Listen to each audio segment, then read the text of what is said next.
Hey there, it is April 18th, 2020.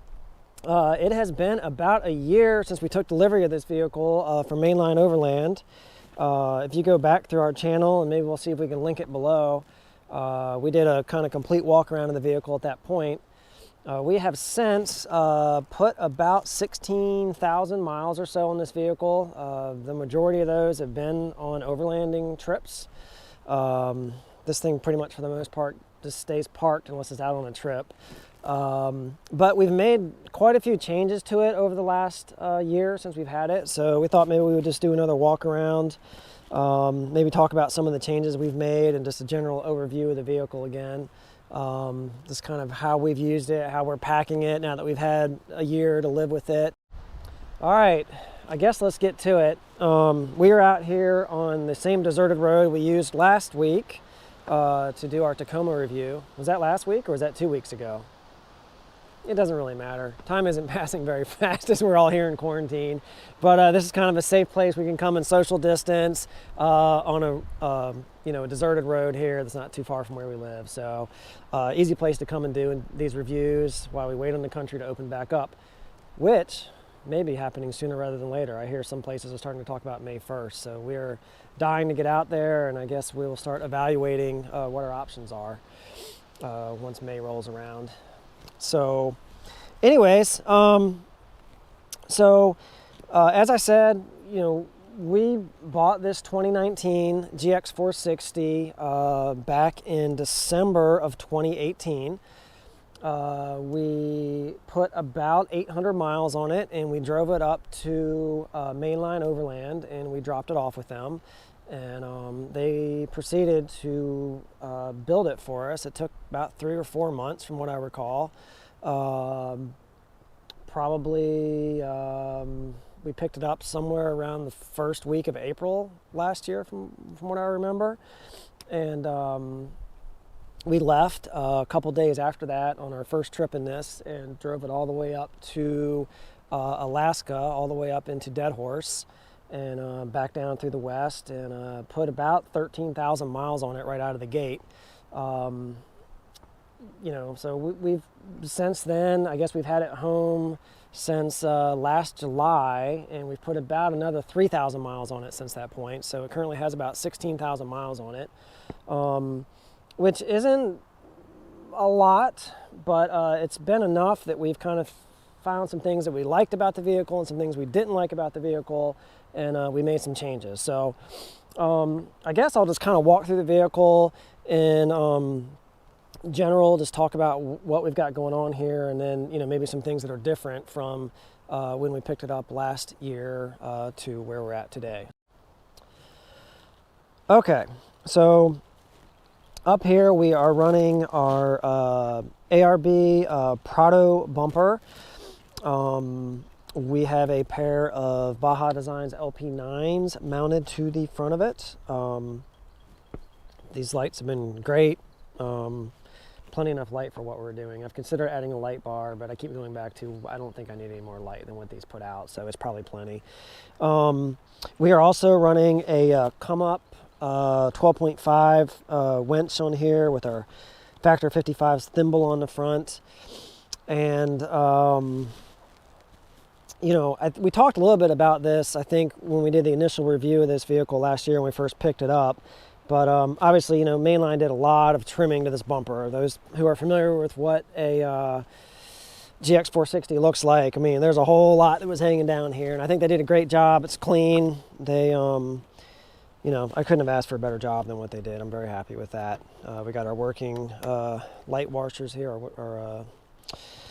and our parking sensors are all intact and work and all those sorts of things. Probably the only thing that's really any different from when we took delivery of this vehicle last year that we've changed is down inside here. We have added a connector for our solar panel. So you probably, you're not going to really be able to see that on film, but you'll just have to take my word for it. There's a connector in here that we connect our solar panel to. We can just throw it out across the hood as we need it. All right, let's take a quick peek at what we got going on under the hood here. Haven't really had any changes to speak of.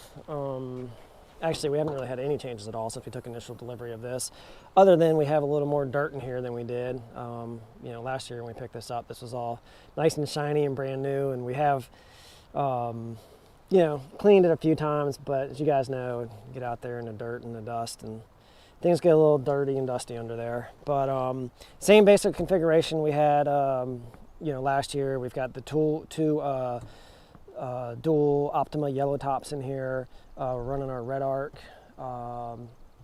system with our S-Pod Bantam to control all of our switches, and then our dual ARB compressor, which we are just strictly utilizing for airing tires up and down.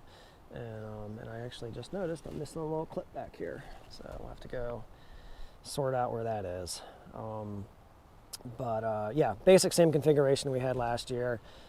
It's been working for us, no complaints, and I think we'll continue to run this for the foreseeable future. I will say, you know, I have seen a couple of GX460s that had the battery configuration a little bit different, where they did tuck their secondary battery up here in the upper left-hand corner. But you know, what we have is working fine for us. So just a different option. You can know this out there, that this is not the only way people are doing it. All right, snorkel wise, same going on that we've had going on from day one with this. Just Dobinson snorkel. It's been great, no issues. You know, I guess the only thing I will say aesthetically, we have the Safari snorkel on the Tacoma, and I kind of like that better. It's a little chunkier, and I think it looks a little bit better, but this is fine for what we have. No issues, it's functioned fine. Okay, slider wise, still running the same sliders that we had on here since day one, the mainline Overland sliders. I believe these were adapted from a 4Runner, but I think they are now making actual 460 and 470 specific slides. And from what I recall, I think the only difference they had to do to modify this to fit our vehicle from the 4Runner was move one of the feet for the KDSS system, from what I recall. But we can go back and look at the other video to confirm that. You know, and then we also have this, was it JDM, I think, rocker panel. I can't remember if that's exactly right, but I believe that's where that came from, and it just gives a really nice clean look. So moving on to the suspension, we are still running the same Icon Stage 7 kit on this that was adapted from a 4Runner. I believe that I just saw not that long ago that Icon is now making a GX specific kit, which is pretty cool. But this kit's been working fine for us, and like I said, we have about 16,000 miles on it at this point with no issues at all. One change that we have made to this kit is we are no longer running the springs that came with it, and we moved over to the Dobinson armored springs. We were a little more saggy than we want to be, and we've added some additional weight with this LRA tank in here that I'll talk about in a minute. So between that and the GXOR system and everything else that we'll get into, we were, you know, pretty heavy. But those Dobinson springs perked us right up. And then we also have a difference from where we were last year. Is we also installed, when we did the springs, the Icon hydraulic bump stops. And those have been pretty good as well. Haven't really had an opportunity to get it out and get a whole lot of use out of it since we made those changes, but we hope to be rectifying that here soon as the country opens back up. But otherwise, suspension the same, just the springs and the bump stops, which enabled us to crank things up a little bit and get a little bit of our lift back. Tire-wise, we're running the same BF Goodrich KO2s we've been running since we took delivery of this. So they've got about 16,000 miles on them. They've been wearing fine. They are 285 75 17s. which is, you know, about the equivalent of a 34-inch tire. We did that to work a little bit on overcoming the 488 gearing that we're running in this rig. So, you know, they've been good. Not really any complaints about that. Still running the same Evo Course wheels that we've been running, that we also run on all of our Overland rigs.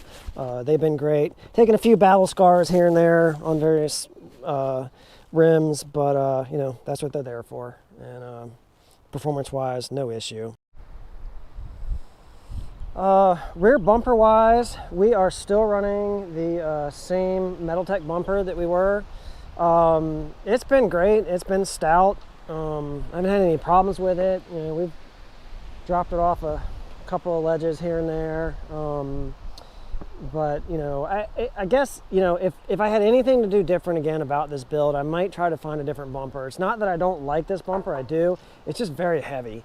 And you know, kind of living with all the weight that we've had, and you know, dealing with all the, you know, having to go to the armored springs and so forth. Like, I think life could have probably just been a little bit easier if I'd focused a little bit more on weight. So again, awesome bumper. I like it.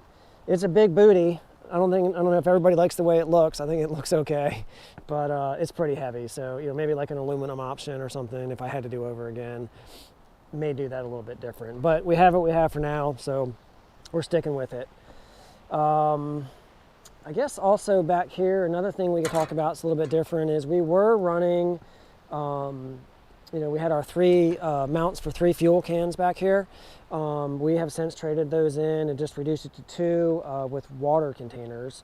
Again, because we are running the LRA tank now, so there's not a lot of need for us to have any fuel other than that, which I guess is a good segue into talking about the LRA tank that's under here. So we had the LRA auxiliary fuel tank for the GX460 installed. I think it gives us an additional 33 gallons from what I'm recalling, and the main tank is 23 gallons. So we have a total of 56 gallons of fuel on board, which is plenty. I mean, that gives us a huge range. So very, very happy about that. You know, that's probably something a lot of people want to know about.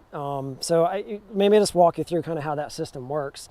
The filler door here, let's pop that open. We still have just one filler neck. And then what's happened is the filler neck has now been split. So as you're fueling it up, it's fueling both the main tank and the auxiliary tank. And then once the main tank becomes full, it just continues to run over into the auxiliary tank until it becomes full and shuts the pump off. One thing I will say I've noticed about this is you can't fill it at full blast. It will, you know, it shuts the pump off. So you got to kind of like, you know, maybe like middle click of the pump seems to work okay for me. So anyways, that's how you fill it. You know, when you actually use the tank, when you're driving down the road, you can use it while you're driving, while you're stopped, it doesn't matter. Basically we have this little gauge with a button on it that was installed right here. And the ignition is not on, but let me go ahead and start the ignition up and I'll show you what that gauge looks like. And that's just giving us the levels that are inside of the auxiliary tank at the moment. So we'll fire that guy up, and our tank is actually full at the moment, so you can see right here, but that's showing us it's a full level. So even if we're driving down the road and I notice the main tank is starting to get a little bit low, I can come right here, just click this guy on, and if you're listening, I don't know if you can hear that or not, it makes a little bit of noise while the pump is running. You know, and then that's what you hear. And from inside the vehicle, you can just kind of barely hear that. But then once I get the levels to where I want, just click it back off, and away we go. It's that easy. It's super slick. This is probably my most favorite mod. Just not having to stop for gas as often and having, you know, the range that we have now, like, awesome. Super happy with that mod. Moving on to the rear. Let's get our swing out open.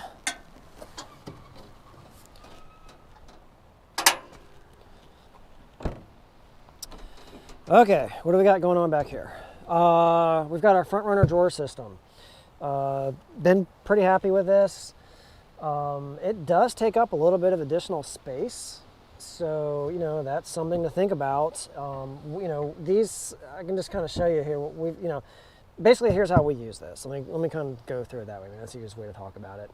So inside this drawer right here, I am keeping most of our recovery gear and tools and so forth that we might need. So I've got the Blue Ridge Overland gear, tool roll back here. I've got a full like 300 and something piece mechanics tool set in there.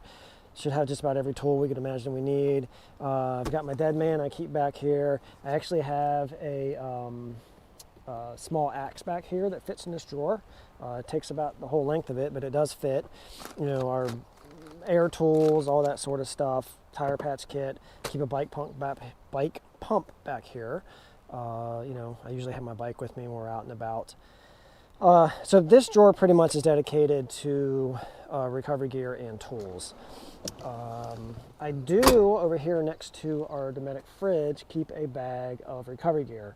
I could probably fit that in this other drawer, but I purposely do not do that.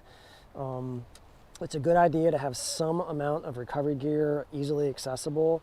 If you can kind of imagine you get into a situation where our rear bumper is up against a tree, or you know, something where I'm unable to open this rear hatch. I cannot get to these drawers from behind, so I would have no ability to get to my recovery gear if it's all in here. So I keep a fairly stocked bag of recovery gear right here, so we at least have something to work with should we need it. This other drawer, we pretty much just, you know, I've got our, what are these things? They're puffy blanket down. I don't know. These are like extra down blankets, a rumple, I guess that's what it's called, that we use, you know, if we need a little extra warmth, depending on where we are in the tent. I've just got some various stuff that's kind of been left in here. I got a roll of toilet paper and bags and cups, and you know, we just kind of keep this as a generalized drawer depending on what we're doing. Clothing wise, we usually take our clothes in duffel bags and we just throw them up right on top here.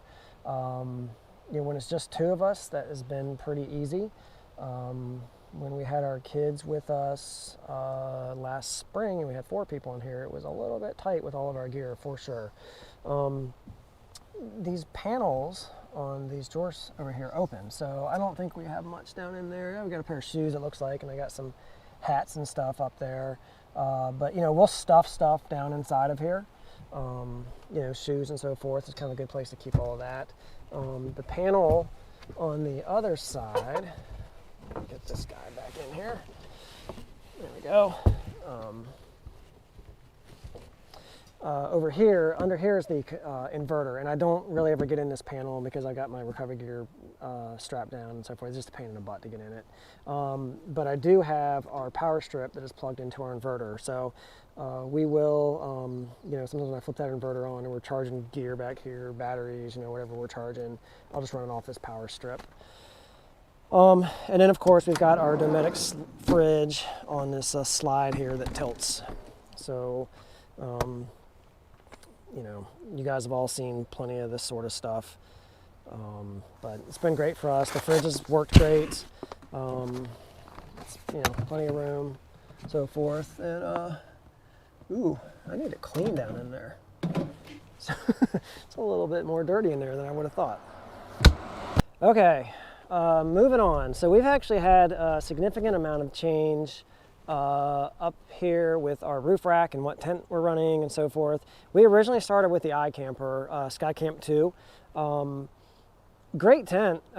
It was huge, and it had, you know, I have really no qualms about the tent at all, other than one, which was we can't keep bedding in it. Didn't realize that before we bought that tent. So we were kind of stuck having to carry around all of our bedding inside the vehicle, which takes up valuable space. So we decided to look for another tent solution. So we ended up with this James Baroud tent, which we can keep bedding in, and very happy with. Obviously much smaller than the iCamper, but you know, the trade-off for us was well worth it.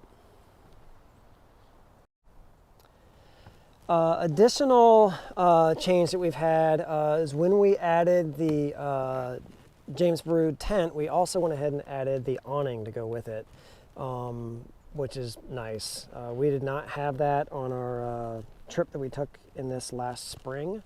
We've got to use it a little bit here and there as we've done some camping this past fall after we had it installed, and loved it. So very, very happy to have this on. Another change that we've made up here is we added the front runner fairing, which we did not have before. That really has helped to quiet things down. So happy about that change. And then I guess the last thing, next to the LRA tank, this may also be my next favorite mod, which is this front runner table, which I think is super slick. Just right here, you just pull this table out, and it's got the legs on it. You fold it, set it down. Just a great way. I mean, look how large this table is, and it slides right up here in the rack, and it's just kind of out of sight, out of mind until we need it. So I like that a lot. Moving inside, no real changes up in this area from what we've had for the last year. We've still got our aux battery gauge here. We're still running our S-Pod. This controls our LP9s up front, our air compressor under the hood, as well as our front and rear lockers. Still running the same e-lockers that we've been running. Don't really have much more to say about that. It's all been great. Everything's functioned correctly as needed. Moving to the passenger side, same what we had going on. Haven't really made any changes this way in terms of the power. We still got our, our CB mount here that we run, the 12 volts that was added, and then we've got these two USB ports. So these get utilized a lot. It's kind of nice having some power over here for the passenger. One change that we have made just here very recently, actually, is we added this Blackview dash cam. I think it's the 9000S or 900S 2-channel, but it's pretty cool, 4K. We've just been playing around with it the last week or so that we actually got this installed. It also does have the rear camera that is intended to be mounted on your back glass so you get rear view. But in our case, because we have so much stuff going on back there, you couldn't see anything out of it. So we just took it and mounted it into the passenger compartment here, and you got kind of a view. I don't really know what we're doing with that yet, but it was a place to put it. And then I guess the only other thing, we just added this cheap iPhone holder up here that I got off of Amazon, I think for like 15 bucks or something. I guess one thing I can say about up here that we've noticed since living with this vehicle a little bit is these cup holders suck. They're just like, we drink out of bottles like this, right? This sort of thing. They don't really fit. So I don't know what's up with the cup holders, and the Tacoma has awful cup holders too. The Land Cruiser's great, the 100 series. This all fits, no problem, nice and sturdy. But anyways, it'd be nice if there was some better solution for that. In the back seat, we are running these Blue Ridge Overland Gear seat panels, or the seat back panels. They've been great. We don't typically have passengers with us, so they, I can see it being a little bit tight back here if we had passengers driving around a lot, but we don't. So it's been great for that. I just keep various cords and chargers and things we might need here. We did add these ARB rechargeable flashlights, which have been great. It's kind of nice always having a light and we can recharge it, no problem. And pretty much have both of the back of these seats configured identical. I could also talk about, I guess, the satellite phone. I haven't really probably talked about that much before at all, but we started carrying the satellite phone from day one in this vehicle. It's it's a little bit spendy. The phone, I think I paid about $1,000 for the phone, and the service is, I think, around 40 bucks a month. for 10 minutes, which isn't a lot. And if you do actually need to use the phone, I think it's like $1.50 a minute or something. We have only used this one time in the last year that we've had this rig, and I actually used it to call in for a weather report because we were a little bit concerned in an area we happened to be in and how much rain was actually coming. So that's really the only time I've used it. Thankfully, this isn't the sort of thing that you want to have to use. It's just strictly for emergencies, but if you actually need it, it's a godsend to have. So a little pricey, but it's kind of the ultimate safety catch if you need one. So back here behind the seats, we've got our first aid kit back here in the back of the headrest. I picked these up at Overland West, and they've been awesome.